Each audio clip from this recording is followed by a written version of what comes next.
എന്നേക്കുമായി യാത്ര പോവാണ്.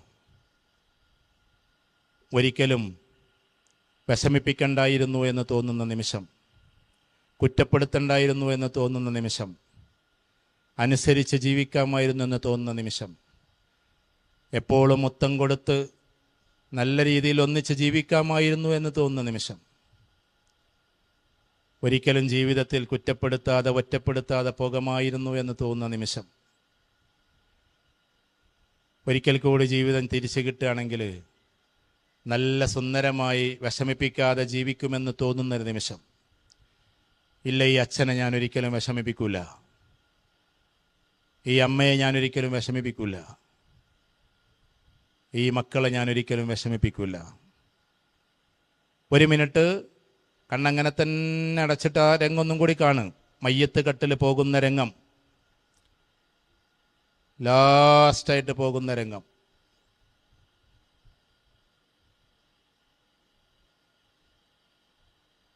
You can take your own time. You can take your own time. മെല്ലെ കണ്ണ് തുറന്നോ, മെല്ലെ കണ്ണ് തുറക്കും. മെല്ലെ എഴുന്നേറ്റെല്ലാവരും അടുത്ത ആരെയാണോ നിങ്ങൾക്കുള്ളത് അവരൊന്ന് ഹഗ് ചെയ്താട്ടെ. സ്വന്തം മാതാവോ പിതാവോ കാണുമെന്ന് വിചാരിച്ചൊന്ന് ഹഗ് ചെയ്താട്ടെ. നല്ല സ്നേഹത്തോടെ ജീവിതം കൊണ്ടുപോകാമെന്ന്, വാല്യൂസോടെ ജീവിതം കൊണ്ടുപോകാമെന്ന്, മൂല്യത്തോടെ ജീവിതം കൊണ്ടുപോകാമെന്ന്, ഏറ്റവും ബുദ്ധിപരമായി ജീവിതം കൊണ്ടുപോകാമെന്ന്, അതിമനോഹരമായ ഉന്നതിയിലേക്ക് കൊണ്ടുപോകാമെന്ന് എല്ലാ കുട്ടികളും കരഞ്ഞിരിക്കുകയാണ്. അതുകൊണ്ട് ഈ കുട്ടികളൊക്കെ നല്ല നന്മയുള്ള മക്കളാണ്, നല്ല സുന്ദരമായ മക്കളാണ്. നിങ്ങളെന്താ വിചാരിച്ചേ? ഈ ആളുകൾ നല്ല പാൻറ്റും ഷർട്ടും ടൈയും കോട്ടൊക്കെ ഇട്ടുകൊണ്ട് കമ്പനി പോകുന്നത് അവരെ കൊണ്ട് വേഷടിക്കാനല്ല, അതൊരു ഡിസിപ്ലിനാണ്. അവൻ നേരെ മറിച്ചിട്ട് അങ്ങനെ പാൻറ്റും ആക്കി ഇങ്ങനെ പാപ്പറാച്ചിയാക്കി മുടി എങ്ങനെയെങ്കിലുമൊക്കെ ആക്കിയാണ് ചെന്ന കമ്പനിക്കാർ ഗഡ് ഔട്ട് എന്ന് പറയുന്നത്. മതപാഠശാല ഒന്നുമല്ല, കമ്പനിക്കാർ പുറത്താക്കും. കാരണം ആറ്റിറ്റ്യൂഡാണ് പ്രശ്നം. ചെറുപ്പത്തിൽ ഇപ്പോൾ ഫുട്ബോൾ കളിക്കുന്ന സമയത്ത് അതേപോലെ മുടിയൊക്കെ വെട്ടി വിചാരിച്ചിട്ട് കുഴപ്പമൊന്നുമില്ല. പക്ഷെ 45 വയസ്സായിട്ട് ഒരാൾ അങ്ങനെ തന്നെ നടക്കുന്നത് എന്തോ ഒരു കുഴപ്പമുണ്ട്. ഇപ്പോൾ മനസ്സിലായോ? ഇപ്പോൾ ഒരു 10, 20, 23 വയസ്സിൽ ചിലപ്പോൾ നമ്മൾ റൊണാൾഡോ അല്ലെ മെസ്സി നെയ്മർ എന്നൊക്കെ പറഞ്ഞുകൊണ്ട്. പക്ഷേ ഒരു കാര്യം നമ്മൾ ആലോചിക്കുന്നുണ്ട്, എൻ്റെ പ്രിയപ്പെട്ട കുട്ടികളോട് പറയും, നിങ്ങളൊക്കെ നല്ല കളിയൊക്കെ കാണുന്നവരായിരിക്കും. പക്ഷേ ഓരോരുത്തരുടെ ജീവിതം ഒന്ന് ആലോചിച്ച് നോക്കിയാട്ടെ. ഞാൻ എവിടെയോ ഓരോരുത്തരുടെ ജീവിതം ഒന്ന് ആലോചിച്ച് നോക്കിയാട്ടെ. സംഭവം അധികമൊന്നും പഠിച്ചിട്ടൊന്നുമില്ല, പക്ഷെ വാല്യൂസ് എവിടെ നിൽക്കണമെന്ന് നോക്ക്. കഴിഞ്ഞ ലോകകപ്പ് ഞാനും കാണാൻ പോയത്, എൻ്റെ കൂട്ടുകാർ പറഞ്ഞിട്ട് ലോകകപ്പ് കാണാൻ വേണ്ടി. ആ ലോകകപ്പിൻ്റെ സമയത്ത് അതിൻ്റെ ഒക്കെ ഒരു ഭാഗത്ത് വെച്ചിട്ടാണ് ഇദ്ദേഹത്തിന് എന്ത് കൊടുക്കണത്, ഒരു ഇൻ്റർവ്യൂ കൊടുക്കുന്നത്. റൊണാൾഡോ ഒരു ഇൻ്റർവ്യൂ കൊടുക്കുകയാണ്. ആ ഇൻ്റർവ്യൂ കൊടുക്കുന്ന സമയത്ത് ക്ലവർലി കൊക്കക്കോള അവിടെ കൊണ്ടുവന്ന് വെക്കുകയാണ്. കൊക്കക്കോള ഡിസ്ട്രിബ്യൂട്ട് ഉണ്ടെങ്കിൽ ശ്രമിക്കണം കേട്ടോ. ഒരു കൊക്കക്കോള അവിടെ കൊണ്ടുവന്ന് വെക്കുകയാണ്. കൊക്കക്കോള കൊണ്ടു നിൽക്കുമ്പോൾ തൻ്റെ ബാഗിൽ നിന്ന് വെള്ളം എടുത്തിട്ട് അതങ്ങോട്ട് മാറ്റിയേക്കാണ്. ആ ഒറ്റ കാരണത്താൽ കൊക്കക്കോള കമ്പനിയുടെ കോടിക്കണക്കിന് രൂപയുടെ വാല്യൂ ആണ് ഇടിഞ്ഞു പോയത്. റൊണാൾഡോ എന്ന് പറയുന്ന മനുഷ്യന്റെ മാറ്റിവെക്കൽ. എന്നിട്ട് പറയാണ്, ഞാൻ ഇതൊന്നും കുടിക്കാറില്ല എന്ന്. മൂപ്പര് വലിയ വെല്ലുവിളിക്കലോ കത്തീബല്ല. മനസ്സിലാവുണ്ടോ? ഞാൻ പറഞ്ഞ മനസ്സിലാവുണ്ടോ നിങ്ങൾക്ക്? അദ്ദേഹം ആരാ? ലോകത്തിൽ അറിയപ്പെടുന്ന ഇതിഹാസ കളിക്കാരനാണ്. കൊക്കക്കോള പോലും കുടിക്കില്ല. ഞാൻ ടാറ്റു അടിക്കാറില്ല, കാരണം എല്ലാ വർഷത്തിലും ഞാൻ ആളുകൾക്ക് ബ്ലഡ് ഡൊണേറ്റ് ചെയ്യുന്നു. ടാറ്റു അടിക്കുന്നവർ അത് കൊടുക്കാൻ പാടില്ലാത്തത് കൊണ്ട് എനിക്ക് ടാറ്റു പോലും അടിക്കാൻ പറ്റുന്നില്ല എന്ന് പറഞ്ഞ മനുഷ്യനാണ്. വാല്യൂസ് ഉണ്ട് അവർക്കൊക്കെ. ഏത് കളിക്കാരനാണ് നിങ്ങൾ പറഞ്ഞാലും ആ വാല്യൂസിലൂടെയല്ലേ അവിടെ നടക്കുന്നത്.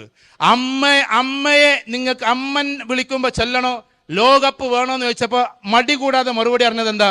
എനിക്ക് എൻ്റെ അമ്മ വിളിക്കുമ്പോൾ പോകണമെന്ന്. അതാണ് ദ ഗ്രേറ്റ് റൊണാൾഡോ. അത് നമ്മൾ പഠിക്കണം. That is values. ഒരു മനുഷ്യന്റെ വാല്യൂസ് ആണത്. ഞാൻ റൊണാൾഡോനെ മാത്രം പറയല്ല. 7ാം ക്ലാസ്സിൽ നിന്ന് ആ അധ്യാപകൻ പറഞ്ഞൊരു വാക്കുണ്ട്. എന്താ പറഞ്ഞത്? 7ാം ക്ലാസ്സിൽ പഠിക്കുമ്പോൾ പഠിത്തമൊന്നും അധികമൊന്നും ഇല്ല. അപ്പൊ അവനോട് പറഞ്ഞു, നീ പോയിട്ട് മീൻകാരനാകാൻ നോക്കുന്നു. മീൻ വിൽക്കുന്ന ആള് അല്ലേ, ഫിഷർമാനോ അല്ലെങ്കിൽ അത് സെയിൽ ചെയ്യുന്ന ആളോ ആകുമെന്ന് പറഞ്ഞു. ദേഷ്യം പിടിച്ച് പോവാണ്.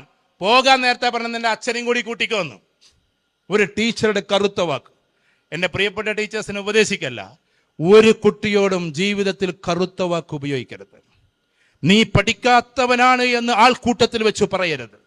പുറത്തു പോടാ എന്ന് പറയരുത്. ഗെറ്റ് ഔട്ട് എന്ന വാക്ക് എളുപ്പമാണ്. ഗെറ്റ് ലോസ്റ്റ് എന്ന വാക്ക് എളുപ്പമാണ്. ഡോർ ഈസ് ഓപ്പൺ പ്ലീസ് എന്ന വാക്കും എളുപ്പമാണ്. പക്ഷെ ഉറങ്ങുന്ന കുട്ടിയുടെ അടുത്ത് പോയിട്ട് പുറത്തു പോടാ എന്ന് പറയുന്നതിന് പകരം എന്തിനാ മോനെ നീ ഉറങ്ങുന്നത് എന്ന് ചോദിച്ച് മെല്ലെ മനസ്സിലാക്കി. അപ്പൊ അമ്മക്ക് ക്യാൻസർ തുടങ്ങിയത് അവൻ പറയും, അല്ലെങ്കിൽ വീട്ടിൽ ബഹളമുള്ളത് പറയും, ഫീസ് അടക്കാൻ പൈസ ഇല്ലാത്തത് പറയും, എന്തെങ്കിലും ഒരു ദുഃഖം അവനുണ്ടാവും, അതുകൊണ്ട് ഉറക്കം കിട്ടാത്തേ, അതുകൊണ്ടാ പകല് വന്ന് ഉറങ്ങുന്നേ. എന്നാ മോനെ നീ കുറച്ചും കൂടി ഉറങ്ങിക്കോളൂ എന്ന് പറഞ്ഞിട്ട് ക്ലാസ് തുടരുന്നവന്റെ പേരാണ് ദ ഗ്രേറ്റ് ടീച്ചർ എന്ന് നമ്മൾ പഠിക്കണം. അവനെ ഉറങ്ങാൻ അനുവദിക്കുക എന്നതാണ്. ഒരു ടീച്ചർ കുട്ടികളെ മനസ്സിലാക്കുന്ന ആൾ കൂടിയാണ്. അപ്പൊ നമ്മൾ കുട്ടികൾക്ക് തോന്നുന്നത് അങ്ങനത്തെ ടീച്ചേഴ്സ് ഒന്നും ഇപ്പൊ ഉണ്ടാവൂല എന്നൊക്കെ തോന്നാൻ. ഞാൻ പറയുന്ന ബാക്ക് ബെഞ്ചിലെ കുട്ടികളാണ് നമ്മളോട് ഏറ്റവും കൂടുതൽ കമ്മിറ്റ്മെന്റ് ഉണ്ടാകുക. ഫ്രണ്ട് ബെഞ്ചിൽ നിന്ന് റാങ്ക് വാങ്ങിയവരൊക്കെ എന്താ ഉണ്ടാവുക എന്നറിയോ? എൻ്റെ മിടുക്കുണ്ട് ഇങ്ങനെ എല്ലാറ്റിലും ഇങ്ങനെ പറയും. ടീച്ചേഴ്സിനൊന്നും അവർക്ക് ഓർമ്മയുണ്ടാവില്ല, എല്ലാം അവളുടെ മിടുക്കായിരിക്കും. ഞാൻ വെച്ച് ബാക്ക് ബെഞ്ചിൽ നമ്മൾ ഒരാളെ പൊക്കിക്കൊണ്ടുവന്നിട്ട് ഉഷാറാക്കി കൊണ്ടുവന്നാൽ എപ്പോഴും ടീച്ചേഴ്സിനെ കാണാൻ അവൻ വരും. കാരണം അവനറിയാം ബാക്ക് ബെഞ്ചിൽ നിന്ന് എന്നെ മുന്നിലേക്ക് കൊണ്ടുവന്നത് ഈ ടീച്ചറാണ് എന്ന്. അതുകൊണ്ട് ഒരു കുട്ടിയെയും നമ്മൾ ഒറ്റപ്പെടുത്തരുത്, കുറ്റപ്പെടുത്തരുത്. ഈ ടീച്ചർ പറഞ്ഞ വാക്കതാണ്. എന്താണ്? നീ പൊയ്ക്കോന്നു, കൂട്ടത്തിൽ അച്ഛനെയും കൂട്ടിക്കോന്നും പറഞ്ഞു. ആ സമയത്താണ് കസേര എടുത്തുകൊണ്ട് ഉയർത്തുന്നത്. അടിച്ചില്ലാന്നേ ഉള്ളൂ, അത്ര ദേഷ്യം ഉണ്ടായിട്ടുണ്ടാവുമല്ലോ. 7th STD 7ാം ക്ലാസ്സിൽ നിന്ന് കസേര ഉയർത്തിയിട്ട് അവിടെ ഇട്ടും കണ്ട് ഇറങ്ങിയിട്ട് പോരുന്നേ. ആ കുട്ടി പിന്നെ ഭക്ഷണത്തിന് പോലും വകയില്ലാതെ അലഞ്ഞു. കാര്യം നിങ്ങൾക്കറിയാലോ, ഒരു ദിവസം രാത്രി 1 മണിക്ക് എഴുന്നേറ്റിട്ട് ഭക്ഷണത്തിന് വേണ്ടി ഒരു ബർഗർ കിട്ടാൻ വേണ്ടിയിട്ട് പുറത്തു പോവാൻ. വീട്ടിൽ ഭക്ഷണം ഇല്ലാത്തതുകൊണ്ട് അങ്ങനെ ബർഗറിന്റെ ഷോപ്പ് പോയിട്ട് പറയാണെന്ത്, എനിക്ക് എന്തെങ്കിലും തരുമോന്ന്. അവിടെ നാട്ടി ഇപ്പൊ ബാക്കിൽ നിന്നൊരു ലേഡി ഇങ്ങനെ വിളിക്കാണ്, ജസ്റ്റ് കൈകൊണ്ട് ഇങ്ങനെ, വാ മോനെ എന്ന്. അടുക്കളയിൽ വെച്ചിട്ടുള്ള കിച്ചണിലുള്ള ലേഡി. ആ ലേഡി അന്നെടുത്ത് കൊടുത്തൊരു ബർഗർ അത് കടിച്ചുകൊണ്ട് പോരുന്ന സമയത്ത് ഈ പാവം കുട്ടി ഒരുപാട് ചിന്തിച്ചിട്ടുണ്ടാവും. ആ കുട്ടി പിന്നീട് കാലങ്ങൾക്ക് ശേഷം, ഇപ്പൊ ആൾക്ക് 40 വയസ്സായിട്ടുള്ളൂ, അപ്പൊ ഏകദേശം ഒരു 10-28 വർഷം മുമ്പേ ആ കുട്ടി അങ്ങനെ കരഞ്ഞുകൊണ്ടാണ്ട് പോയിട്ട് പിന്നെ വർഷങ്ങൾക്ക് ശേഷം വന്നിറങ്ങുമ്പോ ആ രാജ്യത്തിന്റെ എയർപോർട്ടിന്റെ പേര് പോലും, ഇന്റർനാഷണൽ എയർപോർട്ടിന്റെ പേര് പോലും ഈ കുട്ടിയുടെ പേരാണ്. ദ ഗ്രേറ്റ് റൊണാൾഡോ എന്ന പേരാണ് എയർപോർട്ടിന്റെ പേര്. അങ്ങനെ അവൻ വരുന്നു, നേരെ ഈ സ്ത്രീയെ അന്വേഷിച്ച് നടക്കുന്നു. കിട്ടുന്നില്ല എന്ന് കണ്ടപ്പോൾ തന്റെ രാജ്യത്തിനൊരു ഇന്റർവ്യൂ കൊടുക്കുന്നു. ഇങ്ങനെ പണ്ട് ബർഗർ തന്ന ഒരു ലേഡിയെ കുറിച്ച് ഇന്റർവ്യൂവിൽ പറയുന്നു. ആ ഇന്റർവ്യൂ ഈ ലേഡി കേൾക്കുന്നു. ആ കേട്ടിട്ട് ആ ലേഡി തെരഞ്ഞു വരുന്നു. ആ ലേഡിക്ക് പകരമായി കൊടുത്തത് എന്നെന്നും സംരക്ഷണം മാത്രമല്ല, ആ രാജ്യത്തെ ഏറ്റവും ടോപ്പ് റെസ്റ്റോറന്റ് ഗിഫ്റ്റായിട്ട് കൊടുക്കാണ്. അന്ന് തന്നെ ബർഗറിന് പകരമായി ഒരു റെസ്റ്റോറന്റ് തന്നെ ആ ലേഡിക്ക് തിരിച്ചങ്ങണ്ട് കൊടുക്കാൻ. അതാണ് ഗ്രേറ്റ് റൊണാൾഡോ. ആ അവസ്ഥ നമ്മൾ പഠിക്കണം, ആ വാല്യൂസ് നമ്മൾ പഠിക്കണം. മനുഷ്യരെ സ്നേഹിക്കുന്ന ഒരു വാല്യൂസ് ഉണ്ട്, അത് ഏത് കളിക്കാരനായാലും ഏത് ഇതായാലും. അപ്പൊ നമുക്കൊക്കെ ചിലപ്പോൾ ഇന്ന് അമ്മയോട് പുച്ഛം, ചിലപ്പോൾ അച്ഛനോട് പുച്ഛം, ചിലപ്പോൾ അമ്മൂമ്മയോട് പുച്ഛം. നിങ്ങൾ അറിയോ, ലോകകപ്പ് എന്ന് പറയുന്ന സാധനം അതങ്ങനെ നടന്നുകൊണ്ടിരിക്കാൻ. വർഷങ്ങൾക്ക് മുമ്പേ ഒരു കുട്ടിയെ പറഞ്ഞ് കളിയാക്കിയിരുന്ന ഒരു പേരുണ്ട്. അതെന്താ? ദ ഷോർട്ട് ലെഗർ, കുഞ്ഞിക്കാലൻ എന്ന്. ആ കുട്ടി ചെറുതാണ്, കാലും ചെറുതാണ്. അതുകൊണ്ട് കുട്ടികൾ പറഞ്ഞ് കളിയാക്കുമായിരുന്നു ഷോർട്ട് ലെഗർ, കുഞ്ഞിക്കാലൻ എന്നിങ്ങനെ വിളിച്ചു പോകുമായിരുന്നു. അങ്ങനെ ഒരു ദിവസം അമ്മൂമ്മനോട് വന്നിട്ട് പറയാൻ, അമ്മൂമ്മ എന്നെ കുട്ടികൾ ഇങ്ങനെ വിളിക്കുന്നു. ഗ്രാൻഡ്മനോട് വന്നിട്ട് പറഞ്ഞു ഹിസ്റ്ററി ഒന്ന് പഠിക്കുക അദ്ദേഹത്തിന്റെ. അപ്പൊ ഗ്രാൻഡ്മ ഇങ്ങനെ തലയിൽ ഇങ്ങനെ തലോടിയിട്ട് പറയണം, മോനെ ഈ കുഞ്ഞിക്കാല് കൊണ്ട് നീ ഇതിഹാസം സൃഷ്ടിക്കുന്ന കാലം വരും. കുഞ്ഞിക്കാല് കൊണ്ട് ഇതിഹാസം. ആ മോൻ അതും വിശ്വസിച്ചിട്ടൊരൊറ്റ ഓടലാണ്. പിന്നെ കളിക്കളങ്ങളായി അങ്ങനെ ഉയർന്നുയർന്ന് പോയി. അങ്ങനെ ഈ കഴിഞ്ഞ ലോകകപ്പിൽ ആദ്യത്തെ ഗോൾ അടിച്ചിട്ട് ആകാശത്തിലേക്ക് കൈകൾ ഇങ്ങനെ ഉയർത്ത, വിരലുകൾ 2 വിരലുകൾ ഇങ്ങനെ ഉയർത്തി. ആ കാലഘട്ടങ്ങളൊന്ന് പഠിച്ചു നോക്ക്. 2 വിരലിങ്ങനെ ഉയർത്തിയപ്പോ പത്രക്കാർ വന്നിട്ട് ചോദിക്കാണ്, സാർ നിങ്ങൾ എന്തുകൊണ്ടാണ് ആകാശത്തെ കൈയുയർത്തിയെന്ന്. മൈ ഗ്രാൻഡ്മ ഈസ് ദെയർ, എന്റെ അമ്മൂമ്മയുണ്ട് അവിടെ എന്ന് ആകാശത്തിലേക്ക് കൈ ചൂണ്ടി പറയാൻ. ആ മനുഷ്യന്റെ പേരാണ് ദ ഗ്രേറ്റ് ലയണൽ മെസ്സി എന്ന് നമ്മൾ തിരിച്ചറിയേണ്ടതുണ്ട്. വാല്യൂസ് ആണ്. തന്റെ ഉയരങ്ങളിൽ ആകാശത്തേക്ക് കൈകൾ ഉയർത്തിക്കൊണ്ട് തന്റെ അമ്മൂമ്മ അവിടെയുണ്ട്. ചെറുപ്പത്തിൽ കുഞ്ഞിക്കാലൻ എന്ന് പറഞ്ഞ് കളിയാക്കിയ കുട്ടികൾക്കിടയിലൂടെ തലോടിക്കൊണ്ട് നീ ഇതുകൊണ്ട് ഇതിഹാസം സൃഷ്ടിക്കുമെടാ എന്ന് പറഞ്ഞ എന്റെ പ്രിയപ്പെട്ട ഗ്രാൻഡ്മയുണ്ട് അവിടെ എന്ന് വിശ്വസിച്ചു പോരുന്നൊരു വാല്യൂസ് ഉണ്ട് മെസ്സിക്ക്. ഞാൻ സത്യത്തിൽ ചെറുപ്പത്തിൽ 10 വയസ്സിൽ ആദ്യമായിട്ട് ലോകകപ്പ് കാണണേ. അതുകൊണ്ട് അന്ന് അർജന്റീന ഇങ്ങനെ തിളങ്ങി നിൽക്കുകയും മറഡോണ കൊപ്പെടുക്കുകയും ചെയ്തതുകൊണ്ട് മനസ്സുകൊണ്ട് അവരുടെ കൂടെയാണ്. അതേ മെസ്സിയും ടീമുമാണ് ഫൈനലിലുള്ളത്. ഞാനന്ന് ഖത്തറിലുണ്ട്. അപ്പൊ ഏതായിരുന്നാലും അന്ന് മെസ്സിയും ടീമും കപ്പെടുത്ത കുഴപ്പമില്ല എന്ന് എനിക്ക് തോന്നി, മനസ്സുകൊണ്ട്. അല്ലാതെ ഞാൻ ഫാൻസ് അസോസിയേഷൻ ഒന്നുമല്ല. പക്ഷേ അന്ന് രാവിലത്തെ ഒരു ഇന്റർവ്യൂ, ഒരു മനുഷ്യന്റെ ഇന്റർവ്യൂ കണ്ടപ്പോഴാണ് എനിക്ക് തോന്നിയതിന് മെസ്സിയും ടീമും തോറ്റാലും കുഴപ്പമില്ല, ഇയാൾ ജയിച്ചാൽ മതിയായിരുന്നു. അതേതായിരുന്നു എന്നറിയോ? അന്ന് രാവിലെ ഒരു ഇന്റർവ്യൂ കൊടുക്കുകയാണ്. സാർ, കഴിഞ്ഞ കൊല്ലത്തെ ലോകകപ്പ് നിങ്ങളാണ് 19ാമത്തെ വയസ്സിലെടുത്ത് ഉയർത്തിയത്. ഇന്ന് നിങ്ങൾക്ക് 24ാമത്തെ വയസ്സ്. ഈ കപ്പ് കൂടി നിങ്ങൾ എടുത്താൽ 600 കോടിയാണ് പേഴ്സണലി നിങ്ങൾക്ക് നിങ്ങളുടെ രാജ്യം തരാൻ പോണത്. പേഴ്സണലി 600 കോടി. അത് നിങ്ങൾ എന്താ ചെയ്യാന്ന് ചോദിച്ചു പത്രക്കാര്. അപ്പൊ അദ്ദേഹം പറഞ്ഞത്, ഈ ലോകകപ്പ് ഉദ്ഘാടനം ചെയ്തത് ആരാണ്? വികലാംഗനായ ഒരു പയ്യനാണ്. കണ്ടില്ലേ നിങ്ങള്? 2 കാലില്ലാത്ത ഒരുത്തനാണ് എന്ത് ഒരു കർഷകനായ ഒരു പയ്യനാണ് അത് ഉദ്ഘാടനം ചെയ്തത്.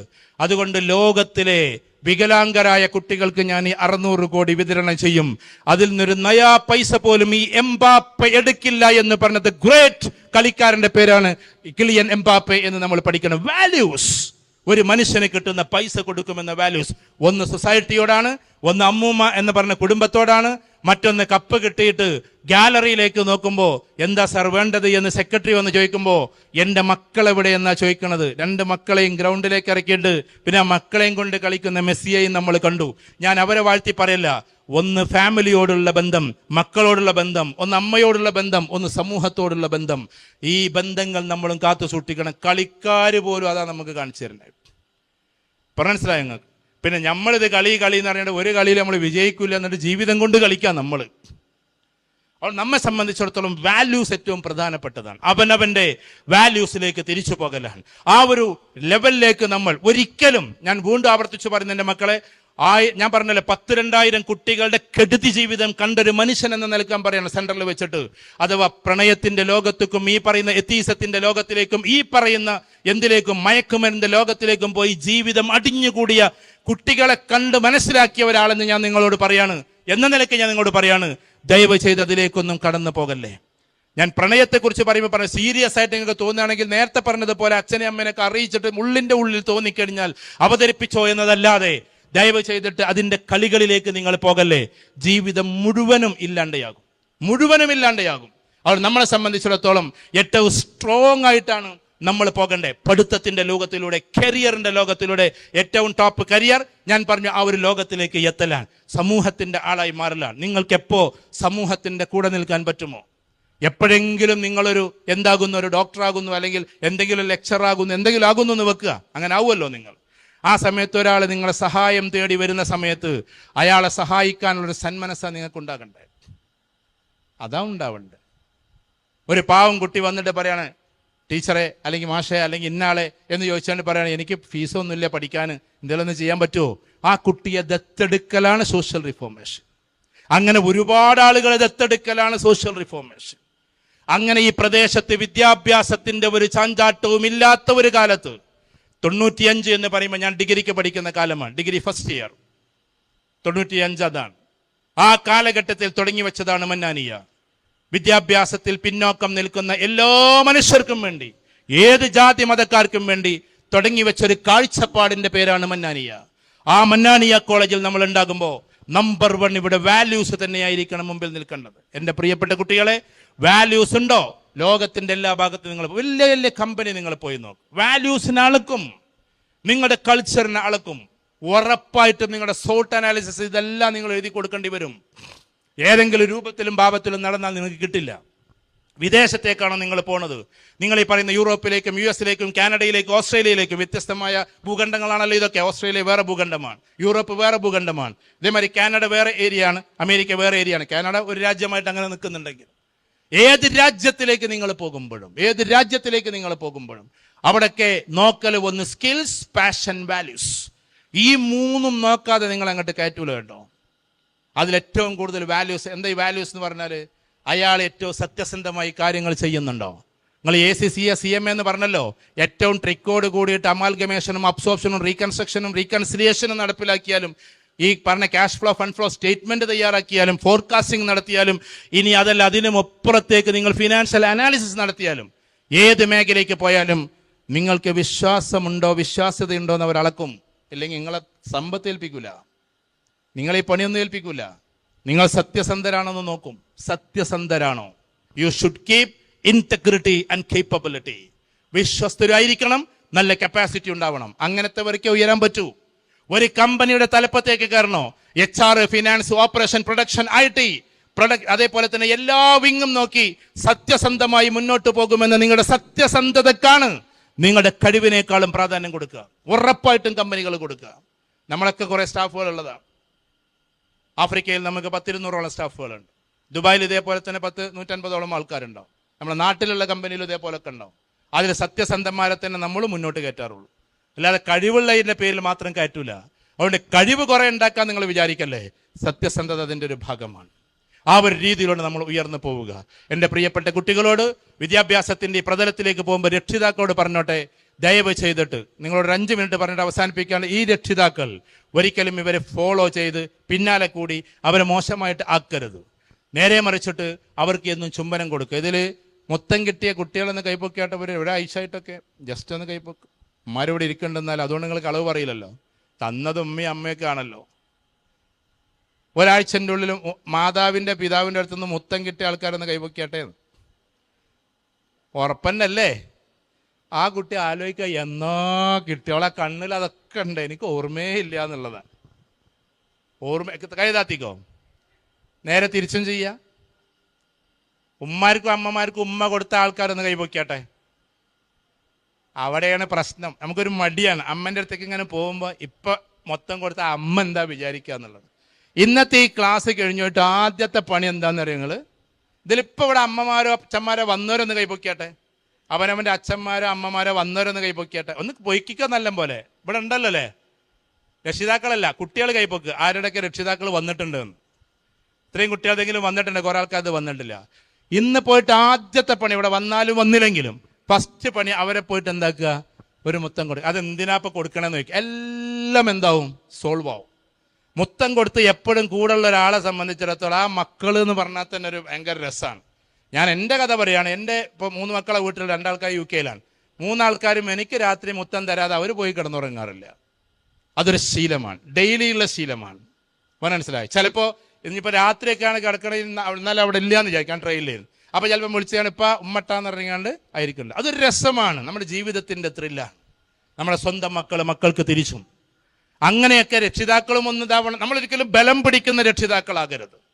ഭയങ്കരമായിട്ട് സ്ട്രോങ് ആയിട്ട് നമ്മൾ എവിടെയെങ്കിലും ഒരു സ്ഥലത്ത് കുളിക്കാനോ മറ്റോ പോയാൽ, സ്വന്തമായിട്ട് ഫാമിലി ഒരു കുളിയൊക്കെ ഉണ്ടാവൂലേ, അങ്ങനെ കുളിക്കാൻ വേണ്ടി പോയാൽ അച്ഛനെങ്ങനെ തള്ളാനുള്ള ഒരു സൗഭാഗ്യമുള്ള മക്കളായിട്ട് നമ്മൾ വളരണം. തള്ളുന്ന സമയത്ത് ഞാൻ നിന്റെ അച്ഛനല്ലേ, നീ എന്നെ എങ്ങനെ തള്ളുന്നത് എന്നൊക്കെ പറഞ്ഞാൽ ആ അച്ഛനോട് നമുക്കൊന്നും പറയല്ല. മനസ്സിലായോ? എന്താക്കണോ? ഉമ്മക്ക് നീന്തൽ അറിയാന്ന് വിചാരിക്കുക, ഉമ്മ ഇറങ്ങുന്നില്ല എന്ന് വിചാരിക്കുക. മനസ്സിലായോ? എങ്ങനെങ്കിലൊക്കെ ആക്കിയിട്ട് ഉമ്മനെയും പിടിച്ചിട്ട് കുളത്തേക്ക് തള്ളണം. നിങ്ങൾ ഒറ്റക്കുള്ള കൊടുത്തിട്ടാ, പൊതുമധ്യത്തിലല്ല ഞാൻ പറഞ്ഞത്. ഒരു ഫാമിലി പോണ്ടൊക്കെ ഉണ്ടാകുന്ന സമയത്ത് എന്താക്കണം? അങ്ങനെ ഉമ്മ ഉപ്പ അച്ഛൻ അമ്മ എന്നൊക്കെ പറഞ്ഞാൽ ഭയങ്കര രസകരമായിട്ട് വളർത്തണം. അവരൊക്കെ ഇങ്ങനെ കൂടെ നിൽക്കുന്ന ഒരാളായി മാറണം. അങ്ങനെയാണ് നമ്മുടെ ഏത് വിജയം വരുമ്പോഴും ദയവ് ചെയ്തിട്ട് നിങ്ങളത് ചങ്ക് ബ്രോസിനും ചങ്ക് സിസ്റ്റർക്കും കൊടുക്കരുത്. അതൊക്കെ നിങ്ങൾ എന്താ വെച്ചാൽ കൊടുത്തോളിൻ. പക്ഷെ ഉന്നത വിജയം വരുന്ന സമയത്ത് അത് അമ്മക്ക് നമ്മൾ എന്ത് ചെയ്യണം? സബ്മിറ്റ് ചെയ്യണം. ഇതാർക്ക് എന്ന് ചോദിക്കുമ്പോൾ, നിങ്ങൾ എന്തെങ്കിലും സ്വന്തമായി ഒരു വീട് വെക്കുമ്പോൾ അതിൻ്റെ ഉദ്ഘാടകനായി ക്ഷണിക്കേണ്ടത് വേറെ ആരെയല്ല, നിങ്ങളുടെ സ്വന്തം അമ്മയെ കൊണ്ട് ചാവി തിരിപ്പിക്കണം. കണ്ണിൽ ഇങ്ങനെ ഒരു കണ്ണുനീര് വരുന്നത് നിങ്ങൾക്ക് കാണാം. ഒരുപാട് കാലത്തിൻ്റെ പ്രാർത്ഥനകളാണ് ആ കണ്ണുനീരായിട്ട് വരുന്നത്. അത്രയും ബന്ധങ്ങളായിരിക്കണം ഉണ്ടാവും. അശ്വിൻ കുമാർ എന്ന് പറയുന്ന ഒരു പയ്യനുണ്ട്. അന്ന് മെഡിക്കൽ എൻട്രൻസിൽ ഫസ്റ്റ് റാങ്ക് കിട്ടി. അവന് പത്രക്കാരെല്ലാവരും കൂടി വീട്ടിലേക്ക് വന്നു. അന്ന് കേരള എൻട്രൻസ് ആണ്. പത്രക്കാർ വന്നിട്ട് ചോദിച്ചു, മോനെ ഈ സമ്മാനം നീ ആർക്കാ കൊടുക്കുക എന്ന്. അന്ന് ആ പയ്യൻ പറഞ്ഞ വാക്കെന്താണെന്നറിയോ? അവനുണ്ട് ചങ്ക് ബ്രോസും സിസ്റ്റേഴ്സൊക്കെ. അവൻ പറഞ്ഞത് എൻ്റെ അമ്മക്ക് എന്നാണ്. Is your mother A doctor? നിന്റെ അമ്മ ഒരു ഡോക്ടറാണോ എന്ന് ചോദിച്ചപ്പോ ആ കുട്ടി പറഞ്ഞു, നോ, വീട്ടിൽ നിന്ന് തിരിയുന്ന ഒരു പാവം പെണ്ണാണ് എന്നാ പറഞ്ഞത്, പാവം സ്ത്രീയാണ്. പിന്നെന്തിനാ മോനെ നീ അമ്മക്കത് കൊടുക്കുന്നത് എന്ന ചോദ്യത്തിന് ആ കുട്ടി കൊടുത്ത മറുപടി, രാത്രി 2 മണിക്ക് എഴുന്നേറ്റ് പഠിക്കാനിരിക്കുന്ന എൻ്റെ കണ്ണിന്റെ മുമ്പിൽ കട്ടൻ ചായ കൊണ്ടുവന്ന് വെച്ച്. ഇതെല്ലാവരും പറഞ്ഞ വാക്കാണ്. പക്ഷെ രണ്ടാമത്തത് പൂരിപ്പിച്ചു അവൻ. അശ്വിൻ കുമാർ പറഞ്ഞ വാക്കെന്താണെന്നറിയോ? രാത്രി 2 മണിക്ക് എഴുന്നേറ്റ് പഠിക്കാനിരിക്കുന്ന എൻ്റെ കണ്ണിന്റെ മുമ്പിൽ കട്ടൻ ചായ കൊണ്ടുവന്ന് വെച്ച് എൻ്റെ നെറ്റിയിൽ ഉമ്മ വെച്ച് കാത്തിരിക്കുന്ന എൻ്റെ അമ്മക്ക് എൻ്റെ 1 റാങ്ക്. പഠിക്കുന്ന സമയത്ത് കുട്ടിയുടെ നെറ്റിയിൽ മുത്തം വെച്ചിട്ട് മോനെ പഠിക്കടാ എന്ന് പറഞ്ഞിട്ട് രാത്രി 2 മണിക്ക് എഴുന്നേറ്റിട്ട് കട്ടൻ ചായ കാച്ചിയിട്ട് മുമ്പിൽ കൊണ്ടുവന്ന് വെച്ച് എൻ്റെ നെറ്റിയിൽ ഉമ്മ വെച്ച് കാത്തിരിക്കുന്ന എൻ്റെ അമ്മക്ക് എൻ്റെ 1 റാങ്ക്. ആ ഒരു അമ്മയാകാനാണ് നമ്മൾ ശ്രമിക്കേണ്ടത്. നമ്മൾ മക്കൾ എത്ര വളർന്നു പോയാലും എത്ര ഉയർന്നു പോയാലും ആ മക്കളെ ചുംബനം കൊടുത്ത് വളർത്താൻ പറ്റുന്ന മാതാപിതാക്കളായി നമ്മൾ വളരണം. നമ്മുടെ കുട്ടികൾ ചിലപ്പോൾ പഠിക്കാത്ത മക്കളുണ്ടാവും. മാത്തമാറ്റിക്കൽ ലോജിക് ഇല്ലാത്തതിന്റെ പേര് സ്റ്റാറ്റിസ്റ്റിക്സും കയറാത്ത കുട്ടികൾ ഈ കൂട്ടത്തിലുണ്ടാകും. എക്കണോമിക്സിന്റെ ലോജിക്ക് കയറാത്ത കുട്ടികളുണ്ടാവും. ആ കുട്ടികളെ നിങ്ങൾ പഴിചാരല്ലേ, അവരെയും നെഞ്ചച്ച് ചേർത്ത് നടത്ത്. കാരണം അവരായിരിക്കും ഒരു പക്ഷേ നാളെ നമ്മുടെ ഏറ്റവും വലിയ ഉന്നതിയിലേക്ക് എത്തുന്ന കുട്ടികളാവുക. അതുകൊണ്ട് ആരെയും നമ്മൾ ഒറ്റപ്പെടുത്തരുത്. എൻ്റെ പ്രിയപ്പെട്ട കുട്ടികളോട് നമ്മളിപ്പോ ഈ ചങ്ക് ബ്രോസ്, ചങ്ക് സിസ്റ്റേഴ്സ് എന്നൊക്കെ പറയുന്ന ആൾക്കാരുണ്ട്, നമ്മളെ ബെസ്റ്റീസ് എന്നൊക്കെ പറയുന്ന ആൾക്കാർ. അവർ നമ്മളെ സ്നേഹിക്കാൻ തുടങ്ങിയത് ഏകദേശം 4-5 വർഷം മുമ്പാണ്, അല്ലെങ്കിൽ ചിലപ്പോൾ 1 വർഷം മുമ്പാണ്. പക്ഷേ വെറുതെ ഒന്ന് ആലോചിച്ച് നോക്കിയാട്ടെ, നിങ്ങളുടെ അമ്മക്ക് പ്രഗ്നൻസി ആയി എന്ന്, നിങ്ങൾ ജനിച്ചിട്ടില്ല കേട്ടോ, നിങ്ങൾ പ്രഗ്നന്റ് ആയി എന്ന് ഡോക്ടർ പറയുമ്പോൾ അറിയാതെ കൈ ഇങ്ങനെ വയറ്റത്തേക്ക് പോകും, എൻ്റെ കുട്ടി എന്ന്. ആ കുട്ടിക്ക് കൈയുണ്ടോയെന്ന് അറിഞ്ഞുകൂടാ, കാലുണ്ടോയെന്ന് അറിഞ്ഞുകൂടാ, ആ കുട്ടി വികലാംഗയാണോ എന്നറിഞ്ഞുകൂടാ, ഓട്ടിസ്റ്റിക് ആണോ എന്നറിഞ്ഞുകൂടാ, കറുത്തതാണോ വെളുത്തതാണോ എന്നറിഞ്ഞുകൂടാ. അപ്പോഴേക്കും ഉറങ്ങുന്ന സമയത്തെല്ലാം ചെരിഞ്ഞു കിടന്നിട്ട്, കമിഴ്ന്ന് കിടന്നാൽ അത് അലസിപ്പോകുമെന്ന ഭയത്താൽ കമിഴ്ന്ന് പോലും കിടക്കാതെ ചെരിഞ്ഞു കിടന്നിട്ട് എൻ്റെ മോൻ എൻ്റെ മോൾ എന്ന് പറഞ്ഞ് കിടന്നൊരു പാവം തള്ളയുടെ പേരാണ് അമ്മ എന്ന് നിങ്ങൾ പഠിക്കണം. നിങ്ങൾ ചിലപ്പോൾ പഠിച്ചിട്ട് ഭയങ്കര പ്രൊജക്റ്റും കാര്യങ്ങളൊക്കെ ചെയ്തിട്ട് ഭയങ്കര ഉഷാറായിട്ട് മുന്നോട്ട് പോകുമ്പോൾ അമ്മൂമ്മ വിളിക്കാണ്, അല്ലെങ്കിൽ ഉമ്മാമ്മ വിളിക്കാണ്, മോളെ നീ ഒന്ന് വരുമോന്ന്, മോളെ നീ ഒന്ന് വരുമോന്ന് ചോദിക്കുന്നതൊന്ന് കാണാനാണ്. അപ്പൊ നിങ്ങൾ എന്താ പറഞ്ഞതെന്നറിയോ? ഞാൻ ഇവിടെ പ്രൊജക്റ്റ് ചെയ്യാണ് മാമ, അപ്പൊ എനിക്ക് വരാൻ പറ്റൂല. അപ്പൊ നിങ്ങൾ കുറെ വർഷം അപ്പുറത്തേക്ക് പോകണം. ലേബർ റൂമിൽ നിങ്ങളുടെ ഉമ്മ കിടന്നിട്ട് കരയാണ്, എന്ന് പറഞ്ഞിട്ട് പ്രസവ നൊമ്പരം കാരണത്താൽ കരയാണ്. ആ സമയത്ത് തസ്ബീഹമാല മറിച്ചുകൊണ്ടോ അല്ലാതെയോ, അല്ലെങ്കിൽ ഏത് ജാതിക്കാരെ അവരുടെ പ്രാർത്ഥനകൾ ചൊല്ലി ലേബർ റൂമിന്റെ പുറത്ത് നിന്നിട്ട് കണ്ണീർ വാർത്തൊരു പാവം സ്ത്രീയുണ്ട്. എൻ്റെ കുട്ടിക്കൊന്നും സംഭവിക്കരുതേ, ആ കുട്ടിയുടെ കുട്ടി, ജനിക്കാനിരിക്കുന്ന കുട്ടിക്കൊന്നും സംഭവിക്കരുത് എന്ന് പറഞ്ഞ് അന്നേ പ്രാർത്ഥനയിൽ നിന്ന ഒരു പാവം തള്ളയുടെ പേരാണ് ഉമ്മാമ്മ എന്നും അച്ഛമ്മ എന്നൊക്കെ പറഞ്ഞാൽ. ആ സ്ത്രീകളൊന്ന് വിളിക്കുമ്പോൾ അങ്ങോട്ട് ചെല്ലാൻ പോലും കഴിയാത്ത മക്കളായി നമ്മളാരും മാറരുത്. നമ്മൾ ആരാവണം എന്നറിയോ? കോളേജിൽ ഏറ്റവും സ്ട്രോങ് ആയി പഠിക്കുന്ന ആള്, സിംപോസിയവും സെമിനാറും വരുമ്പോൾ ഏറ്റവും ഉജ്ജ്വലമായി സംസാരിക്കുന്ന ആള്, മത്സരങ്ങൾ വരുമ്പോൾ മത്സരത്തിൽ 1-ാം സ്ഥാനം കിട്ടുന്ന കുട്ടി, അതേപോലെ തന്നെ ഏത് കോമ്പറ്റീഷനിലും പങ്കെടുത്തിട്ട് 1-ാം സ്ഥാനത്തേക്ക് എത്തുന്ന ആള്, അല്ലെങ്കിൽ 2-ാം സ്ഥാനത്ത് നിൽക്കുന്ന കുട്ടി. പക്ഷെ ഇതൊക്കെയാണെങ്കിലും തിരിച്ചെത്തിയിട്ട് വീട്ടിലെത്തുമ്പോ ഉമ്മാമ്മയുടെ തലയിൽ മടി വെച്ചുകൊണ്ട്, അല്ലെങ്കിൽ മടിത്തട്ടിൽ തല വെച്ചുകൊണ്ട് ഉമ്മാമ്മ ഒരു കഥ പറഞ്ഞു തരുന്നെന്ന് പറയുന്ന ഒരു കുട്ടിയായിട്ട് നമ്മൾ മാറുമ്പോഴാണ് സംസ്കാര സമ്പന്നമായ ഒരു കുട്ടിയായി നമ്മൾ മാറുന്നത്. ഉമ്മക്ക് ചിലപ്പോൾ നമ്മുടെ അത്ര വിദ്യാഭ്യാസം ഒന്നും ഉണ്ടാവില്ല. ഉമ്മ പറയുന്ന വാക്കുകൾ തെറ്റുമ്പോൾ ഉമ്മയെ അണഞ്ഞൂട്ടി പിടിച്ചുകൊണ്ട് ഉമ്മക്കൊരു മുത്തം കൊടുക്കുന്ന, അമ്മക്കൊരു മുത്തം കൊടുക്കുന്നവന്റെ പേരാണ് വിദ്യാർത്ഥി. അങ്ങനെ നിങ്ങളൊന്ന് പോയി നോക്കിയാട്ടെ, ജീവിതം സ്ട്രോങ് ആവും കേട്ടോ, ജീവിതം സ്ട്രോങ് ആവും. നേരെ മറിച്ചിട്ട് നേരത്തെ പറഞ്ഞ മയക്കുമരുന്നിലേക്ക് പോവുകയാണെങ്കിൽ അതേ അമ്മയുടെ അടിവയറ്റത്ത് നിങ്ങൾ കത്തിക്കൊണ്ട് കുത്തിയിറക്കും. കാരണം എന്താണെന്നറിയോ? ഡോപ്പമിന്റെ അടയാളങ്ങൾ കുറഞ്ഞു വരുമ്പോൾ ഇഷ്ടമുള്ളവരെ വെറുക്കുക എന്നതിൻ്റെ ഒരു ഭാഗമാണ്. ഇഷ്ടമുള്ളവരോട് വെറുപ്പ് തോന്നും. അതിൽ ആദ്യത്തെ വെറുപ്പ് അമ്മനോട് ഉമ്മനോടൊക്കെ വരും. അതാണ് മയക്കുമരുന്ന് അടിക്കുന്നവർ ഏറ്റവും കൂടുതൽ കൊന്നിട്ടുണ്ടാവുക. അയൽവാസിന് വേറുള്ളവരല്ല, ആരായിരിക്കും? സ്വന്തം മാനിപ്പാനെയാണ്. ദയവ് ചെയ്ത് ആ ലോകത്തിലേക്ക് പോകാതിരിക്കുക. എപ്പോഴെങ്കിലും ഒരു കോടതിയുടെ വരാന്തയിൽ വെച്ചിട്ട് മോളെ നീ എൻ്റെ കൂടെ വാ എന്ന് പാവം ഉമ്മ പറയുമ്പോ തള്ളേ ഞാൻ നിങ്ങളുടെ കൂടെ ഇല്ല എന്ന് പറഞ്ഞിട്ട് അന്ന് കണ്ടുമുട്ടിയ ഒരു പയ്യന്റെ കയ്യം പിടിച്ചുകൊണ്ട് നടന്നകലുന്ന കുട്ടികളിൽ ഈ മന്നാനിയ കോളേജിലെ കുട്ടികൾ ഉണ്ടാകരുത്. തൻ്റെ അമ്മയോടൊപ്പം, തൻ്റെ അച്ഛൻ്റെയോടൊപ്പം, തൻ്റെ ഉമ്മയോടൊപ്പം ജീവിതം മുന്നോട്ട് പോകുന്ന കുട്ടികളായി നമ്മൾ മാറണം. ഞാൻ പറഞ്ഞു വരുന്നത് ഫിസിക്കലി ഫിറ്റ് ആവുക, ഇന്റലക്ച്വലി ഫിറ്റ് എന്ന് പറഞ്ഞാൽ നല്ല എഡ്യൂക്കേഷൻ തലത്തിലേക്ക് നിങ്ങൾ എത്തുക, ലോകത്തിന്റെ ഉന്നതമായ കലാലയങ്ങളിലേക്ക് നിങ്ങൾ എത്തുക. നിങ്ങളിനിപ്പോൾ ഏത് കഴിഞ്ഞ എക്കണോമിക്സ് കഴിഞ്ഞവർക്കും IIT PhD ഉണ്ട് കേട്ടോ. അല്ലാതെ വെറും എഞ്ചിനീയറിംഗ് മാത്രമല്ല അവിടെ ഉള്ളത്. ഹിസ്റ്ററി കഴിഞ്ഞവർക്കും ഇതേമാതിരി ലോകത്തിലെ ഏറ്റവും ടോപ്പ് റേഞ്ചിൽ നിങ്ങൾക്ക് PhD ഉണ്ട് കേട്ടോ. ഇവിടെ പഠിക്കുന്ന കൊമേഴ്സിന്റെ കുട്ടികൾക്ക് ഹാർവാർഡിൽ അഡ്മിഷൻ ഉണ്ട് കേട്ടോ. ഇവിടെ പഠിക്കുന്ന ഹിസ്റ്ററി കുട്ടികൾക്ക് ഇതേപോലെ കാംബ്രിഡ്ജിലും ഓക്സ്ഫോർഡിലും ഉണ്ട് കേട്ടോ. ഇവിടെ ഇക്കണോമിക്സിന് പഠിക്കുന്ന കുട്ടിക്ക് LSEയിൽ, ലണ്ടൻ സ്കൂൾ ഓഫ് എക്കണോമിക്സിൽ സീറ്റ് ഉണ്ട് കേട്ടോ. ഇങ്ങനെ ലോകത്തിന്റെ ഏറ്റവും ടോപ്പ് ക്യാമ്പസിൽ നമ്മൾ എത്താൻ ശ്രമിക്കും. എന്നിട്ട് ടോപ്പ് റേഞ്ചിൽ എത്തും നമ്മളിവിടെ. അതിന് പാവപ്പെട്ടവരായാലൊന്നും കുഴപ്പമൊന്നുമില്ല. 1 നയാ പൈസ നമ്മുടെ കയ്യിൽ. നിങ്ങൾ വിചാരിക്കില്ല ലണ്ടനിൽ പോകാൻ അത്ര പൈസ ഉണ്ട്, എത്ര പൈസ ഉണ്ട്. വേണ്ട. കോട്ടയത്തെ ചോർന്നൊലിക്കുന്ന സ്കൂളിന്റെ മൂലയിരുന്ന് ഒരു രംഗൊന്ന് ആലോചിച്ച് നോക്ക്. കോട്ടയത്തെ ചോർന്നൊലിക്കുന്ന സ്കൂളിന്റെ മൂലയിലിരുന്ന് ഉറ്റി വീഴുന്ന തുള്ളികൾ നോക്കിയിട്ട് അടുത്തിരിക്കുന്ന ജോണിനോട് പറഞ്ഞു, ജോൺ, അടുത്ത കൂട്ടുകാരനോട് പറയാണ്, ജോൺ എനിക്കും പോകണം ലണ്ടൻ സ്കൂൾ ഓഫ് എക്കണോമിക്സിലേക്ക് എന്ന്. ജോൺ അന്ന് കളിയാക്കി. ജോണിന്റെ കളിയാക്കൽ കൂരമ്പ് പോലെ എൻ്റെ ഹൃദയത്തിലേക്ക് തറച്ചു എന്ന് പറഞ്ഞ മനുഷ്യനുണ്ട്.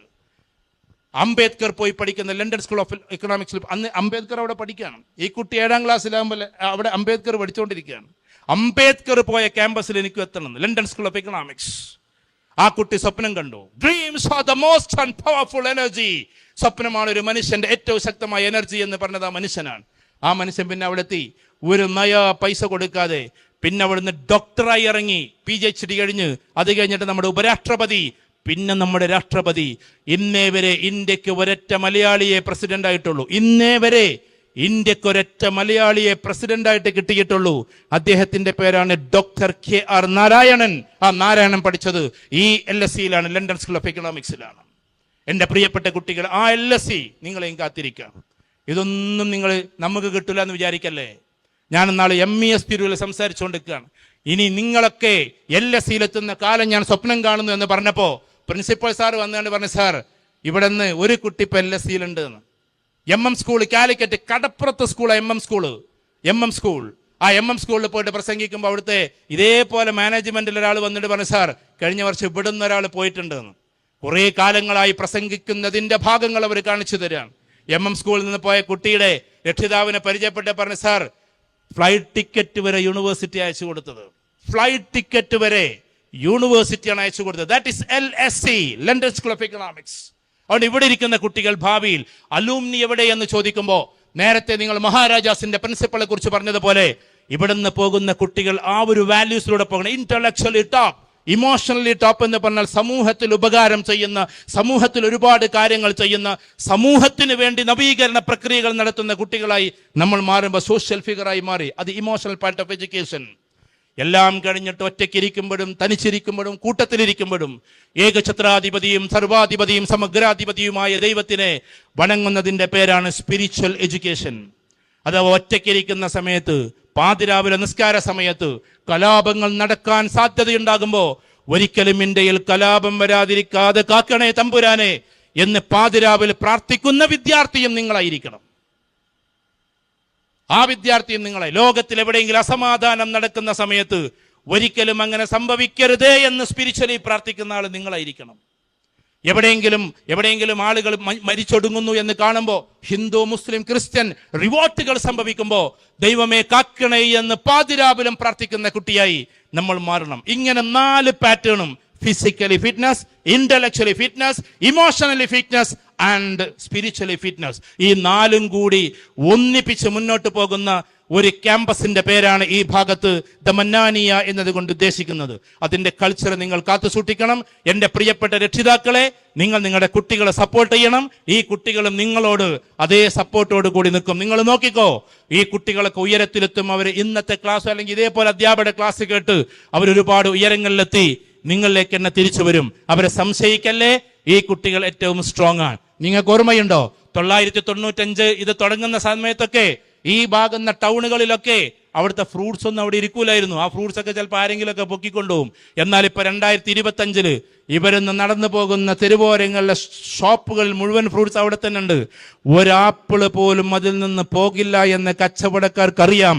അത് ഈ തലമുറയോടുള്ള വിശ്വാസമാണ്. ഇവർ മോഷ്ടിക്കില്ല എന്ന വിശ്വാസമാണ് എന്ന് നിങ്ങൾ തിരിച്ചറിയേണ്ടതുണ്ട്. ഞാൻ വെറുതെ പറയല്ല, അതാണ് ഈ മക്കള്. ഒരിക്കലും അവര് മോഷ്ടിക്കാൻ സാധിക്കില്ല. അതോടൊപ്പം അവര് കളവ് പറഞ്ഞിട്ടൊന്നും രക്ഷപ്പെടാനൊന്നും നോക്കൂല. അങ്ങനെ നിങ്ങൾ വിചാരിക്കേണ്ട, നല്ല മക്കളാണ് ഇവര്. പിന്നെ സോഷ്യൽ മീഡിയ അഡിക്ഷൻ ഇങ്ങനെ കുറച്ചുണ്ടാകും. അതിൽ നിന്നും മാറി നിൽക്കാൻ കുട്ടികളൊന്ന് ശ്രമിക്കണം. സോഷ്യൽ മീഡിയ നിങ്ങൾ ഉപയോഗിച്ചോളൂ, പോസിറ്റീവായിട്ട് ഉപയോഗിച്ചു. കൊറോണ സമയത്ത് 300 കോഴ്സ് ഹാർവാർഡിന്റെ, കാംബ്രിഡ്ജിൽ, ഓക്സ്ഫോർഡിന്റെ ഒക്കെ ചെയ്ത കുട്ടിയുണ്ട് കോഴിക്കോട്. 300 കോഴ്സ്. അവൾക്ക് ഏത് കമ്പനി ജോലി എടുക്കാൻ ഇപ്പൊ തയ്യാറാണ്. കാരണം നിങ്ങൾ AI കോഴ്സ് ചെയ്യുമ്പോൾ ലോകത്തിലെ ഏറ്റവും ടോപ്പ് ആൾക്കാരായിരിക്കണം നിങ്ങൾക്ക് സർട്ടിഫിക്കേഷൻ തരേണ്ടത്. നിങ്ങൾക്ക് ഗൂഗിളിന്റെ സർട്ടിഫിക്കറ്റ് ഉണ്ടെങ്കിൽ, ഡെല്ലിന്റെ സർട്ടിഫിക്കറ്റ് ഉണ്ടെങ്കിൽ, ഇതേപോലെ തന്നെ അങ്ങനെ ലോകത്തിലെ ഏറ്റവും വലിയ കമ്പനി നടത്തുന്ന കോഴ്സ് ഉണ്ട്. അതിന്റെ സർട്ടിഫിക്കറ്റിന്റെ ഉന്നത ജോലി നിങ്ങൾക്ക് കിട്ടും. അപ്പൊ അതിന്റെ സർട്ടിഫിക്കേഷൻ കോഴ്സ് സോഷ്യൽ മീഡിയയിലൂടെ നിങ്ങൾ ചെയ്തോ. ലാംഗ്വേജിന്റെ ഡെവലപ്മെന്റ്സ് നിങ്ങൾ ചെയ്തോ. നിങ്ങൾ അഥവാ ഇത് ഉപയോഗിക്കുന്നവരാണ്, പോസിറ്റീവായിട്ട് അതിന് ഉപയോഗിച്ചോ. ലേണിംഗ് എന്ന സ്കില്ലിലേക്ക് കയറിയിട്ട് ഈ ലൈബ്രറി നിങ്ങൾ ഉപയോഗിച്ചോ. വ്യത്യസ്തമായി ChatGPTയിലേക്ക്, നിങ്ങൾ ഈ പ്രൈമിലേക്ക് കയറി, റിസർച്ചിലേക്ക് നിങ്ങൾ കയറിക്കോ. ഇങ്ങനെ എന്തൊക്കെ നമുക്ക് ചെയ്യാനുണ്ട്. വെറും നെഗറ്റീവ് മാത്രം പറഞ്ഞിരിക്കല്ലേ, കേട്ടിരിക്കല്ലേ. അതുകൊണ്ട് എല്ലാവരും സ്വപ്നത്തിലൂടെ ഉയർന്നു പോവുക, വാല്യൂസിലൂടെ ഉയർന്നു പോവുക, വാല്യൂസിലൂടെ മാത്രം ഉയർന്നു പോവുക. ദൈവം അവർക്ക് തരുമെന്ന കാര്യം ഉറപ്പമാണ്. ഇന്ന ഖൈറ മനിസ്തഅ്ജർതൽ ഖവിയുൽ അമീൻ, വിശുദ്ധ ഖുർആനിൽ ഒരു വാക്കാണ്. ഈ ലോകത്തിൽ പ്രതിഫലത്തിന് അർഹമാക്കപ്പെട്ടവൻ ആരെന്നറിയുമോ? ദൈവം പറയുന്നതായിട്ട് പറയാണ്, ആരെന്നറിയുമോ? You should keep the integrity and capability. വിശ്വസ്തതയും അതേപോലെ തന്നെ നിങ്ങൾ കപ്പാസിറ്റിയും തെളിയിച്ചാൽ. കപ്പാസിറ്റി മാത്രം പോരാ, വിശ്വസ്തത മാത്രം പോരാ, കപ്പാസിറ്റി. ഇത് രണ്ടും, these are the 2 wings of the bird. ഏത്? ഹൊറൈസൺ, ചക്രവാളത്തിലേക്ക് പറക്കുന്ന പക്ഷിയുടെ 2 ചിറകിന്റെ പേരാണ് എന്ത്? ഈ പറയുന്ന വിശ്വസ്തതയും അതോടൊപ്പം നല്ല കപ്പാസിറ്റിയും. അങ്ങനെ നല്ല രീതിയിൽ പോകാൻ മന്നാനിയ കുട്ടികൾക്ക് സാധിക്കട്ടെ എന്ന പ്രാർത്ഥനയോടെ ഇന്ന് ഉമ്മാരും ഉപ്പാരും വന്ന കുട്ടികളൊന്ന് എഴുന്നേറ്റാട്ടെ, ജസ്റ്റ് ഒന്ന്. വരാത്തൊരു ജസ്റ്റ് അവിടെ ഇരുന്നോ. വന്ന് ഇവിടെ പണ്ട് രക്ഷിതാക്കൾ എന്നുള്ളവരൊന്ന് എഴുന്നേറ്റാട്ടെ. വേഗങ്ങൾ എഴുന്നേറ്റിട്ട് അവരുടെ അടുത്തൊന്ന് പോയിക്കാട്ടെ. ജസ്റ്റ് ഒന്ന് പോ. അവരുടെ അടുത്ത് പോയിട്ട് ഒന്ന് കൈയെടുത്തിട്ട് ഒരു മുത്തൊന്ന് കൊടുത്താട്ടെ. ബാക്കിയുള്ളവർ വീട്ടിൽ പോയിട്ട് കൊടുത്തോളൂ, ഒരു കുഴപ്പമൊന്നുമില്ല. ഇവിടെ ഉമ്മയും കരയായിരുന്നു, ഈ മോളും കരയായിരുന്നു ഇരുന്നിട്ട് അപ്പുറത്തും ഇപ്പുറത്ത് ഇരുന്നിട്ട് എല്ലാവരും അങ്ങോട്ടും ഇങ്ങോട്ടും പോയി. ഞങ്ങൾ ആരും നോക്കുന്നൊന്നുമില്ല. പോയിട്ട് കയ്യെങ്കിലും കൊടുത്തിട്ട് വാ. രക്ഷിതാക്കൾക്ക് നല്ല രസകരം ഞങ്ങൾ കൈ കൊടുക്കാറുണ്ട് സാറേ എന്ന്. ആൺകുട്ടികൾ വേഗം ഇറങ്ങടാ. നിങ്ങളുടെ രക്ഷിതാക്കളുടെ അടുത്ത് പോയിട്ട് ഒന്ന് കയ്യൊക്കെ ഒന്ന് കൊടുത്തേ. എൻ്റെ പ്രിയപ്പെട്ട തിരുവനന്തപുരത്തെ കുട്ടികൾ വളരെ സമർത്ഥരായ മക്കളാണെന്നാണ് എൻ്റെ ഏറ്റവും വലിയ ധാരണ. ഏറ്റവും നല്ല സ്ട്രോങ് ആയി നിങ്ങൾക്ക് സാധിക്കട്ടെ. ബാക്കിയുടെ രക്ഷിതാക്കൾ വന്നിട്ടില്ല, അങ്ങനെ ഉണ്ടാവും. കുട്ടികളുടെ ഇറങ്ങിക്കോ, എന്നിട്ട് അപ്പോഴല്ലേ അമ്മമാർക്ക് ഒരു രസം ഉണ്ടാവുള്ളൂ. എന്നിട്ട് എന്ത് ചെയ്യുക, അതൊക്കെ ഇതാക്കുക. ബാക്കിയുള്ള എല്ലാ കുട്ടികളും വീട്ടിൽ പോയിട്ട് നല്ല ഉഷാറായിട്ടൊന്ന് ഹഗ് ചെയ്യുക. എന്തേ മോളെ ഇന്ന് പറ്റിയെന്ന് ചോദിച്ചാൽ എൻ്റെ പേര് പറയണ്ട, എന്നാലും നിങ്ങൾ പറഞ്ഞു എന്നെ നിങ്ങൾ വിട്ടേക്കൻ പറയാം. മന്നാനിയിൽ ഇന്നൊരു പ്രോഗ്രാം ഉണ്ടായിരുന്നു. മന്നാനിയ കോളേജ് മൊത്തത്തിൽ ഇനി ഉഷാറാകുകയാണ്, ആദ്യമേ ഉഷാറാകുകയാണ്. അതുകൊണ്ട് ഞങ്ങളൊക്കെ ഒന്ന് ഉഷാറാക്കാൻ വേണ്ടിയിട്ട് ശ്രമിക്കുകയാണ് എന്നുള്ള ഒരു പ്ലഡ്ജോട് കൂടി ഒന്ന് എഴുന്നേറ്റാട്ടെ. എല്ലാവരും കുട്ടികളൊന്ന് എഴുന്നേറ്റാട്ടെ, അങ്ങോട്ടും ഇങ്ങോട്ടൊക്കെ ഒന്ന് കൈയെടുത്താട്ടെ. ഏറ്റവും സുന്ദരമായിട്ട് നമ്മളിവിടെ ഇതിന്റെ ഒരു പ്ലഡ്ജ് പോലെ ഇതാക്കുകയാണ്. അവിടെ നിന്ന മക്കളെ, എന്നിട്ട് കൈയെടുത്ത് എല്ലാവർക്കും ഒന്ന്, എന്നിട്ടൊന്ന് കൈയൊന്ന് ഇങ്ങനെ ആക്കിയാട്ടെ. ജസ്റ്റ് ഇങ്ങനെ ആക്കിയാട്ടെ, ജസ്റ്റ് ഇങ്ങനെ. എന്നൊരു പ്ലഡ്ജ് പോലെ പറയാണ്. ഞാൻ ഇന്നു മുതൽ physical, emotional, intellectual and spiritual part of education പൂർത്തിയാക്കും. എല്ലാ മേഖലയും ഞാൻ നിറഞ്ഞു നിൽക്കും. എല്ലാ മേഖലയിലും ഞാൻ നിറഞ്ഞു നിൽക്കും. ഈ പറയുന്ന പ്രണയത്തിന്റെ ലോകത്തിലേക്കോ, ഈ പറയുന്ന ഡ്രഗ്സിന്റെ ലോകത്തിലേക്കോ, ഈ പറയുന്ന എക്സ്ട്രീം ലിബറലിസത്തിലേക്കോ ഞങ്ങൾ ഒരിക്കലും ഉണ്ടാകില്ല. എക്സ്ട്രീമിലി ഞങ്ങൾ ഒരിക്കലും ഒരു ഡ്രഗ്സിലേക്കും ഉണ്ടാകില്ല. ഡ്രഗ്സ് ഒരിക്കലും ഞങ്ങൾ ഉപയോഗിക്കില്ല. ഉപയോഗിക്കുന്നവരെ തിരിച്ചു കൊണ്ടുവരും. ഏറ്റവും നല്ല രീതിയിൽ ഞങ്ങൾ ജീവിക്കും. മന്നാനിയ കോളേജിന്റെ എന്നത്തെയും പ്രതാപവും യശസ് ഞങ്ങൾ കാത്തു സൂക്ഷിക്കും. ഞങ്ങളുടെ മാതാപിതാക്കളെ ലാളിച്ചും അവരെ സ്നേഹിച്ചും അവർക്ക് മുത്തം കൊടുത്തും അവർക്ക് തണലായും അവരുടെ മരണം വരെ കാത്തു സൂക്ഷിച്ചും ഞങ്ങളെന്നും ഉണ്ടാകും. അവിടെ ഇരിക്കും. ഒറ്റ മിനിറ്റ് എല്ലാവരും ഒന്ന് കണ്ണടച്ചാട്ടെ. ജസ്റ്റ് ഒന്ന് കണ്ണട. ശ്വാസം ഒന്ന് വലിച്ചു വിട്ടെ. കണ്ണടച്ചോ. എന്നിട്ട് കൈ ലാപ്പിൽ വെച്ചേക്ക്. കൈ ജസ്റ്റ് അവിടെ കാലിൽ വെച്ചേക്കിടോ. കണ്ണടക്കട്ടോ. എല്ലാവരും കണ്ണടച്ചോ. ശ്വാസം ഒന്ന് വലിച്ചു വിട്ടെ.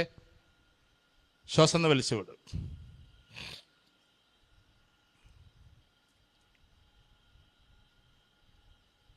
ഇനി ഞാൻ പറഞ്ഞിട്ടേ കണ്ണ് തുറക്കാവൂ. എല്ലാവരും കണ്ണടക്കുക. മൊബൈലൊക്കെ ഒന്ന് സൈലന്റ് ആക്കിയേക്ക്. കണ്ണടക്കുക, ശ്വാസം വലിച്ചു വിടുക. ഞാൻ പറഞ്ഞിട്ടേ കണ്ണ് തുറക്കാവൂ കേട്ടോ. കണ്ണ് തുറക്കരുത്. ശ്വാസം വലിച്ചു വിട്. ആ ഇരുട്ടിലേക്ക് നോക്ക്. കണ്ണിൻ്റെ ഇരുട്ടിലേക്ക് നോക്ക്. കണ്ണിൻ്റെ ഇരുട്ടിലേക്ക് ഇങ്ങനെ നോക്കിയിട്ട് ജസ്റ്റ് നിങ്ങളുടെ വീടിൻ്റെ റൂം ഒന്ന് കണ്ടു നോക്കിയേ. സീരിയസ് ആക്കി എടുക്കണേ. ആകെ ഒരു 1-2 മിനിറ്റേ ഉള്ളൂ. ജസ്റ്റ് ഇങ്ങനെ ആ റൂമൊന്ന് കണ്ടു നോക്കിയാൽ നിങ്ങളുടെ റൂം. അവിടെ നിങ്ങളുടെ ഉപ്പ, ഉമ്മ, അച്ഛനമ്മ ആരൊക്കെയാണ് വീട്ടിലുള്ളത് അവരെല്ലാവരും കൂടി ഒന്നിച്ച് നല്ല രസകരമായി വർത്തമാനം പറഞ്ഞിരിക്കുന്ന, അങ്ങോട്ടും ഇങ്ങോട്ടും സൗഹൃദം പറഞ്ഞിരിക്കുന്ന രംഗമൊന്ന് കണ്ടു നോക്കിയേ. രസമായിട്ട് എല്ലാവരും കൂടി സുന്ദരമായി വർത്തമാനം പറഞ്ഞിരിക്കുന്നു, പരസ്പരം കളിചിരികൾ പറയുന്നു.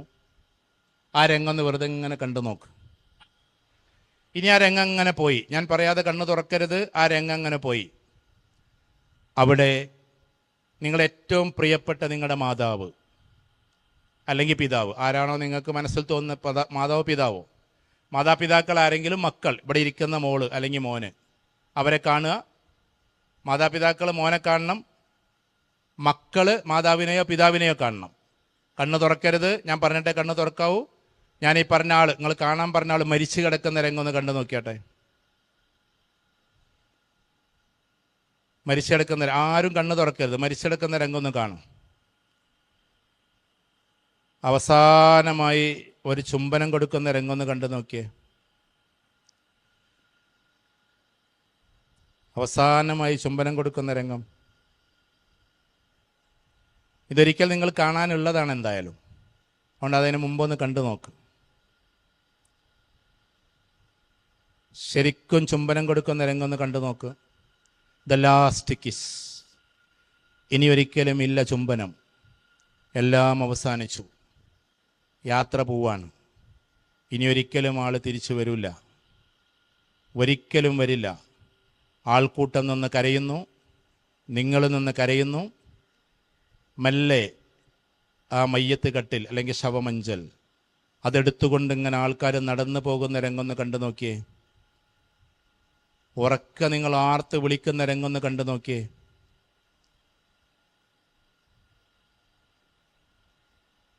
ഒരു 1/2 മിനിറ്റ് ആ രംഗം തന്നെ ഒന്ന് കണ്ടു നോക്ക്. വളരെ വൈകാരികമായി കണ്ടു നോക്ക്.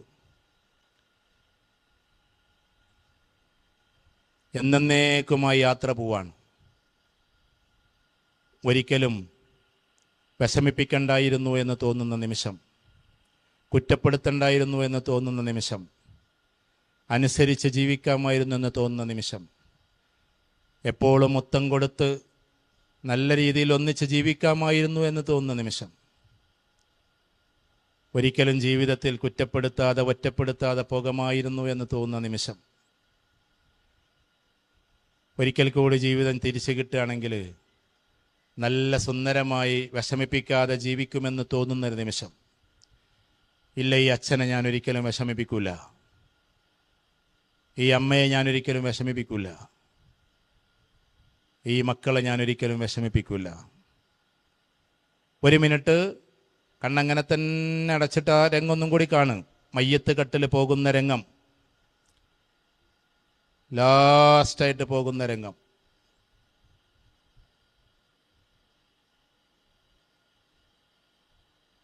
You can take your own time. You can take your own time. മെല്ലെ കണ്ണ് തുറന്നോ. മെല്ലെ കണ്ണ് തുറക്ക്. മെല്ലെ എഴുന്നേറ്റ് എല്ലാവരും. അടുത്ത ആരെയാണോ നിങ്ങൾക്കുള്ളത് അവരൊന്ന് ഹഗ് ചെയ്താട്ടെ. സ്വന്തം മാതാവോ പിതാവോ കാണുമെന്ന് വിചാരിച്ചൊന്ന് ഹഗ് ചെയ്താട്ടെ.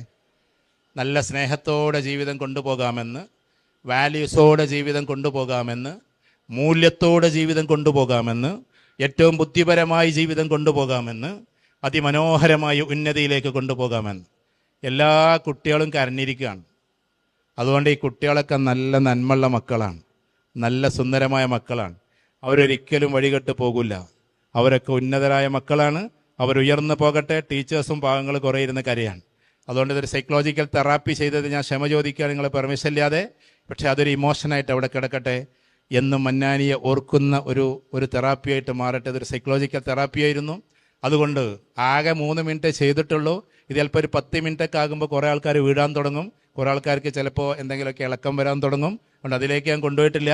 നിങ്ങൾ ഇന്ന് തന്നെ നല്ല രീതിയിൽ മാതാപിതാക്കളോട് കമ്മിറ്റ്മെൻറ്റുള്ള, സൊസൈറ്റിയോട് കമ്മിറ്റ്മെൻറ്റുള്ള, കൂട്ടുകാരോടൊക്കെ കമ്മിറ്റ്മെൻറ്റുള്ള, എല്ലാവരെയും നന്നായിട്ട് സ്നേഹിച്ച് എല്ലാവർക്കും ഉപകാരം ചെയ്തിട്ട് മുന്നോട്ട് പോകുന്ന നല്ല കുട്ടികളായിട്ട് മാറണേ എന്ന് മാത്രം പറഞ്ഞുകൊണ്ട്